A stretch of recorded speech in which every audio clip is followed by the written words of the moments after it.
Hi, I'm Leslie Pielack, Museum Director at the Birmingham Museum.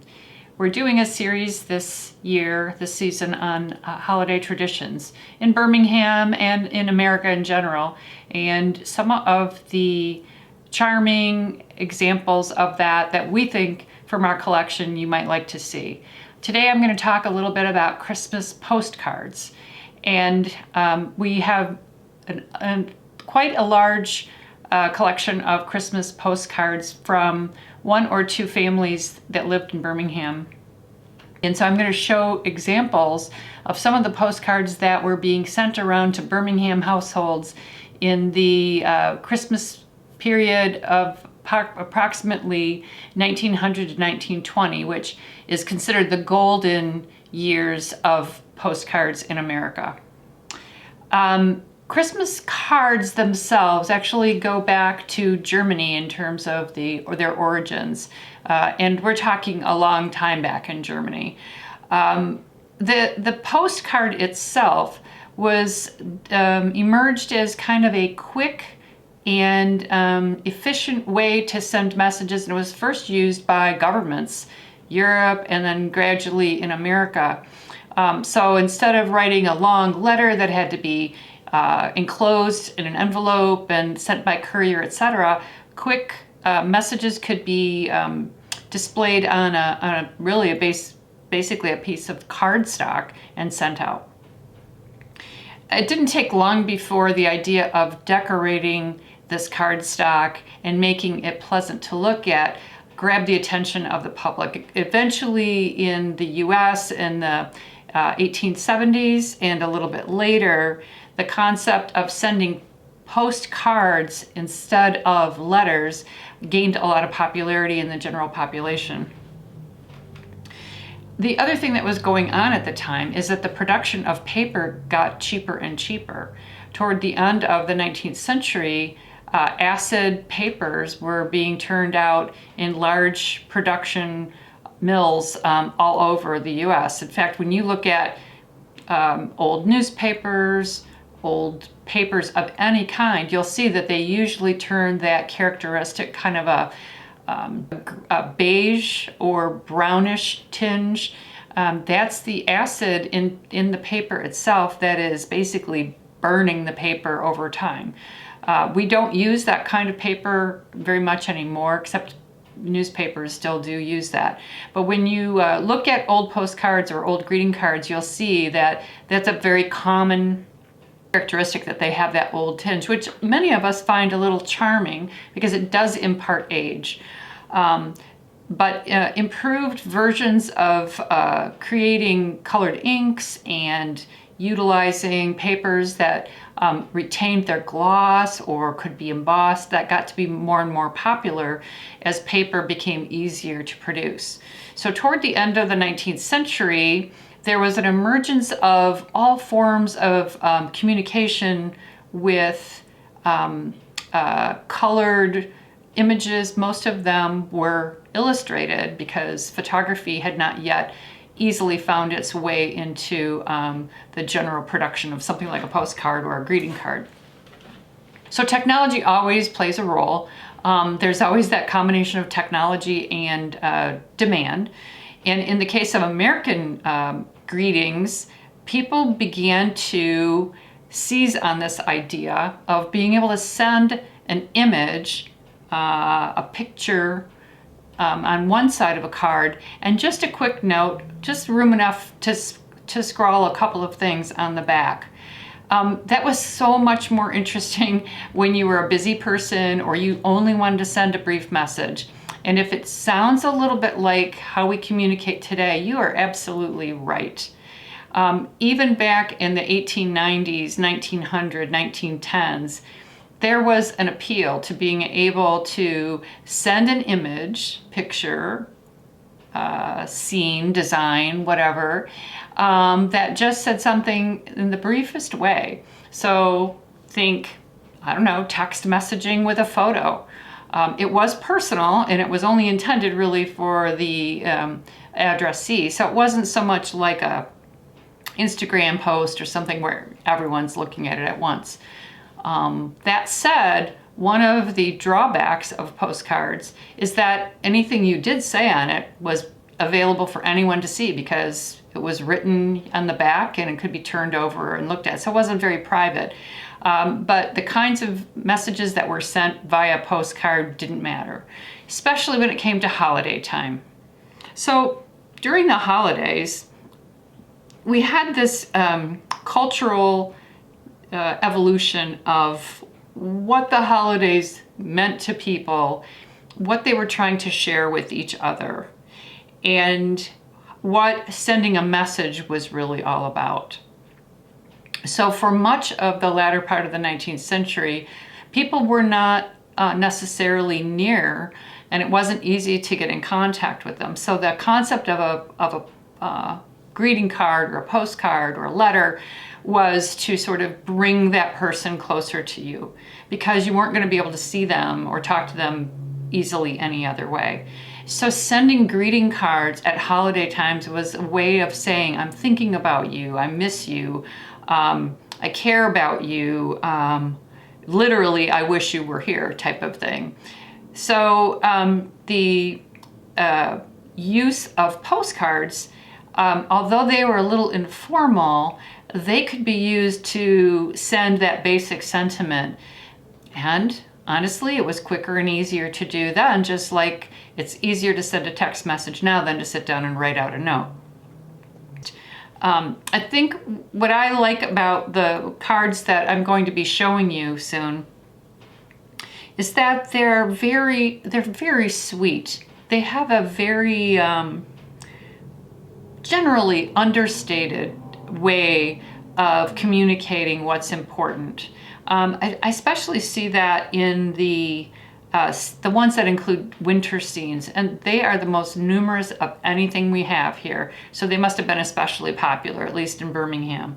I think that it helps communicate those times that were already fading in the 1900 to 1920 period, where the quiet farmstead in the countryside, grandma and grandpa, the simple life, all of those themes were beginning to fade from American life, and there was a lot of nostalgia and looking back. And so I think we see a lot of that in reference to the good old days, as even people in 1900 were thinking of them.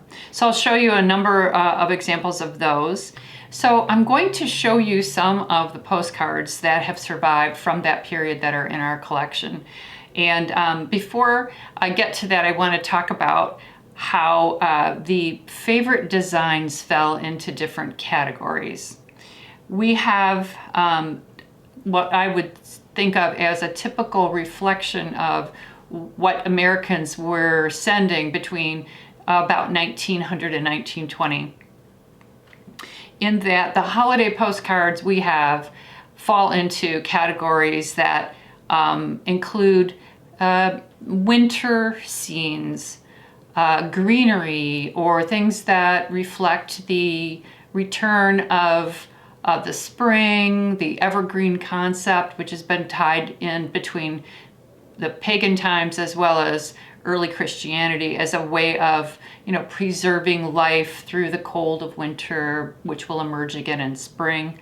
Out of approximately 100 Christmas postcards in this collection, which is from the Schuster family, we have what appears to be about 40 of that 100, about 40% are just of winter scenes. Now this is something you don't see every day. It's a winter scene with a boat in a river. So usually I don't think of rivers with boats in them at wintertime, but obviously this designer did.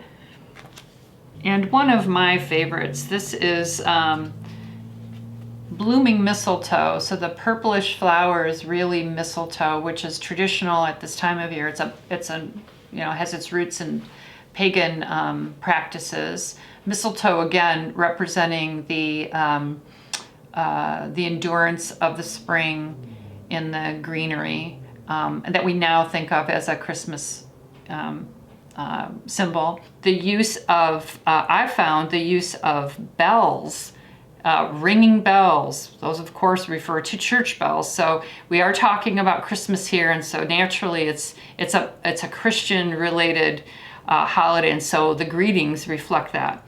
There are a lot of cards, like I said, that have bells as a symbol in them. Another popular symbol, as you would imagine, would be Santa Claus or St. Nicholas, and we have a number of those as well.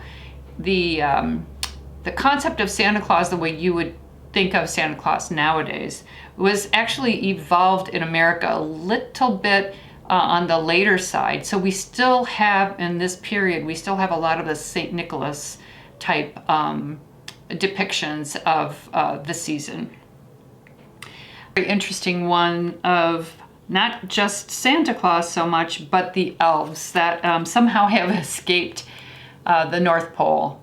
Puppies and kittens are also very popular, spilling out of baskets, spilling out of gift boxes. And then on the religious side, we have plenty of them that include angels, cherubs, or frankly, very straight out religious greetings for the season. And no Christmas postcard collection would be complete without some images that include children, the concept of either playing in the snow, opening packages, playing with each other, being surprised. Not as many of these are in this collection, either because they were given out or they just didn't keep as many. But these are quite cute. This has a kind of a Victorian, almost a German, Victoria married Albert from Germany, so there was a lot of combination of the two traditions in design, and those made their way to America. This is very cute, something a young child actually might do in your house as you're trying to decorate. Classic children coming down to find out whether Santa Claus has been here or St. Nicholas, and what they have found. And here's a very sweet one of a little girl reaching down in a stocking to see what she got. The other thing I guess I want to mention about the designs, we don't have a number of them, but we do have a few. This was a period in the illustration and in architecture and in design and in furnishings in which the arts and crafts movement was really important.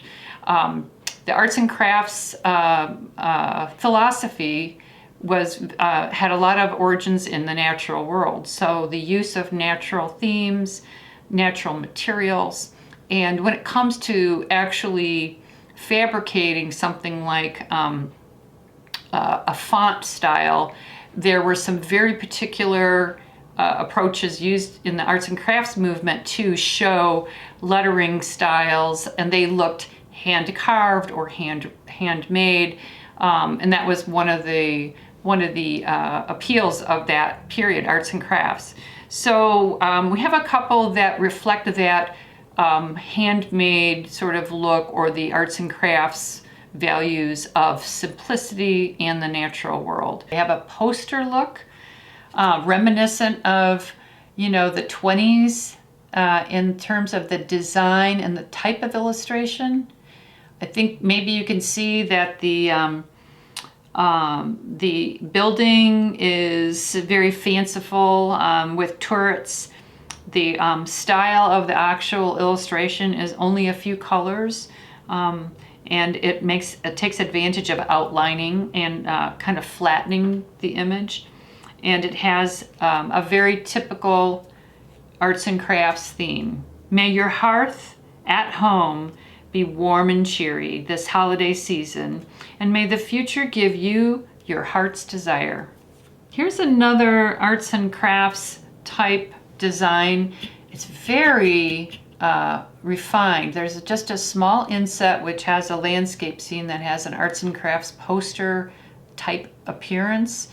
And then the lettering is brought out as part of the major part of the design here. The last I think I would show you are some interesting toy postcards. I think This first one I want to show you is especially interesting, well, the first two actually, because they show teddy bears. And teddy bears were not a thing until after Teddy Roosevelt. And that was the late 1800s, early 1900s. They became a toy that became associated with Christmas. And I think most of you know what I mean by teddy bear, but you picture a different teddy bear than the first ones that were available. The first ones that were available actually looked a little bit more like a real bear with a longer nose, longer arms, I guess, and feet. And so here's one. It says Season's Greetings, and it has one of those early style teddy bears with a honey pot. This does not look like any Pooh Bear, right? Here's another one showing more of a traditional bear. See the long, thin arms and legs and the long snout. And then here's a very interesting one. May your Christmas be as bright as the star at the top of the tree. And this illustration appears to be a Kewpie doll. The Kewpie doll design was being produced and used in cartoon illustrations all along. The woman who designed Kewpies, I can't think of her name, but she also was big in the suffrage movement. So this appears to be a Kewpie with the hat and Santa hat and Santa outfit on. So I don't know. What do you think? The last thing I guess I want to say about postcards is that I think we should do more postcards. First of all, they use less resources. They're easier and faster. They would be easier on your post person who's carrying things around and has to slug them up to your door or even put them in the truck if they're driving their route. But I think they're simpler, and I think they get right to the point, and I think we could use more of that. I don't know about you, but I don't think I appreciate the Christmas cards that I get from long lost relatives that I haven't seen in 20 years, and inside the card is a photocopied 5-page letter of everything that's gone on in their family this year. That just doesn't seem very personal. Whereas the brief note in handwritten form that comes from a friend that says, hey, I was just thinking about you right now and I had this impulse, so here it is. I think there's a lot of appeal to that. I hope we do more of that in the years forward. So thanks for joining us. And if you have any questions about our postcard collection or postcards in general, we'll try to answer it. Or if you have some interesting holiday postcards of your own you want to share. I mean, we would love to see examples of postcards from other traditions besides Christmas and Christianity. I wonder about those, so please feel free to share with us. Thanks for joining us.